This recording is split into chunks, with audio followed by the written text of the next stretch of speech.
Good afternoon.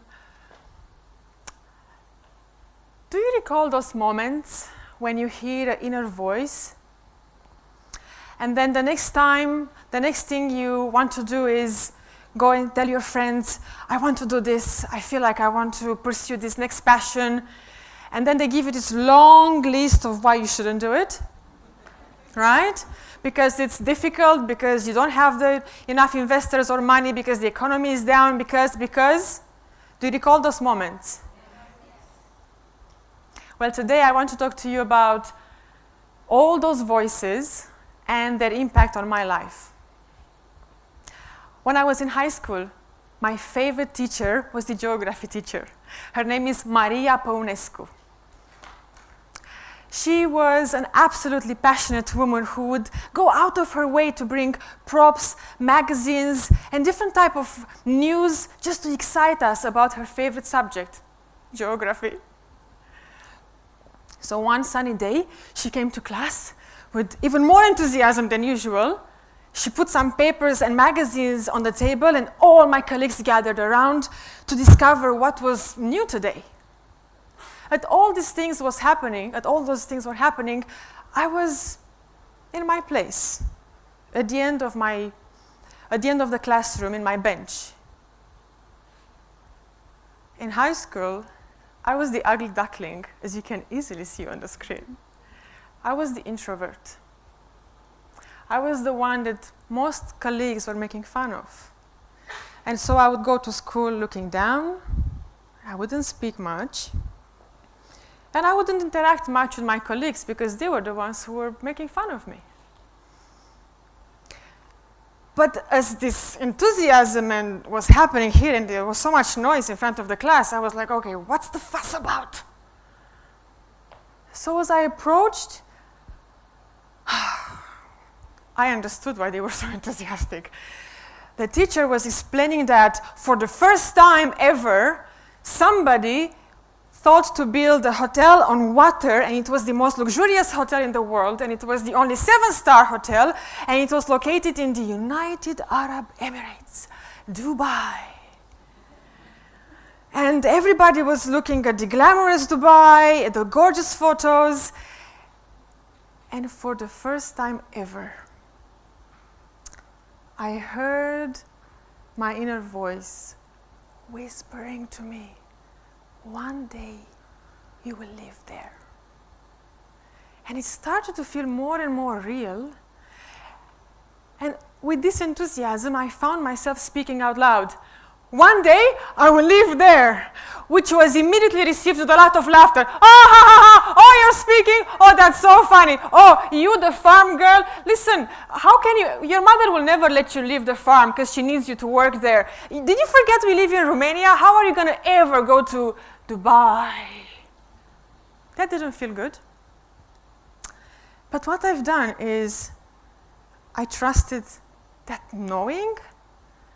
I went back to my bench and I started daydreaming about Dubai. And I was wondering, how can I get from here to there? Because the how was kind of impossible. And then I said to myself, well, I could do some promotions to earn some extra money. I could ask my mom for more allowance. I could ask for my grandparents. I could start saving. When there is a will, there is a way. Don't we all know that? After looking on, I think I looked on Google. I don't remember. It was a really long time ago. I was researching, and eventually I was able to find a recruitment agency in Romania who was looking for young, enthusiastic girls to come to Dubai. And I convinced them to take me. I was ready. I had enough money to pass some exams, to travel, to buy my ticket. And in 2004, I landed here. And the minute I arrived, I discovered the glitz, the glamour, and the heat. I mean, the heat was not in the brochure, but I said, fine, you're still beautiful. Okay. So like most of us, I did my best to find my balance in the city, worked different jobs, tried different careers. I just wanted to make it work because of the Burj Al Arab, because of the dream, and because of the inner voice. And so, after trial and error, I discovered actually what I really wanted to do was to model. Because okay, I kind of had the looks.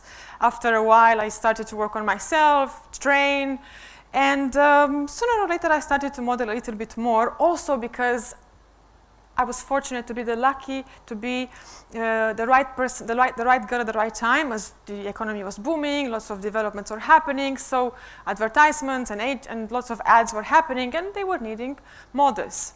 And as I was having quite a good lifestyle in Dubai for a Romanian girl, I one day got offered from one of my colleagues a pair of tickets to go to a concert. And she passed them on to me. She said, I can't go, you go. So I picked them up. I was like, what? Are you kidding me? Backstage, VIP access to the biggest diva of all times. And not only she is the biggest diva in the world, she was my idol. That's why 5th of March, 2008, has completely changed my life forever. I was at the Festival City when she came. I was backstage, and I could see her silhouette, her tall silhouette, her strong aura, her golden hair, and I heard her saying and singing, all by myself, don't wanna be all by myself anymore. Of course, she does it better than me. We all agree on that. Fine, fine, fine. I know, fine. But I was observing her, mesmerizing thousands of people at the Festival City. My heart was beating faster. I was next to her husband. And I could see her coming and changing, and I was just struck by her beauty and strength and her grace, and I just asked God, I said, God, hello, anybody home? How can I be a little bit like Celine? Okay, voice, no, fine. But how can I be a little bit like Celine Dion? Ask and you shall receive, they say, right? For the second time, I heard my inner voice again. And this time I was able to recognize it a little bit better because I did hear it in high school. I followed it, so I kind of had an idea that it works. So my inner voice told me then, maybe you could be on stage like Celine and present Celine on stage. Maybe you could present. Maybe I could present. Yeah, okay. So I went to my friends, to my family, my colleagues, and I said, guys, I'm going to become a presenter, yay! And they said, but Andrea, how? I said, just like that, I'm going to study. Hello? Andrea, but you know only 3 words of English, and even those 3 words, they have an accent, because you are from Romania, and your English grammar is like non-existent, forget about it, and your vocabulary is like 3, 5 words, okay, maybe 10, whatever, you're a model. And so, no journalism background, how are you going to present? I said, I don't know, but I know I want to present. So I hired a coach. I went with enthusiasm, brought new notebook because I was to become a presenter. Took the first session, and after the assessment, the verdict from the coach was, no, you can never present. I said, why? Oh, you're laughing now, but I was not laughing, I was crying. Seriously, I was crying. I said, well, I can pay you, you can coach me, it's very easy. I don't know, you know, I pay you, you coach me, it's a very simple transaction. So Andrea, no, you lack confidence. It's going to take you, it's impossible for you to present on stage.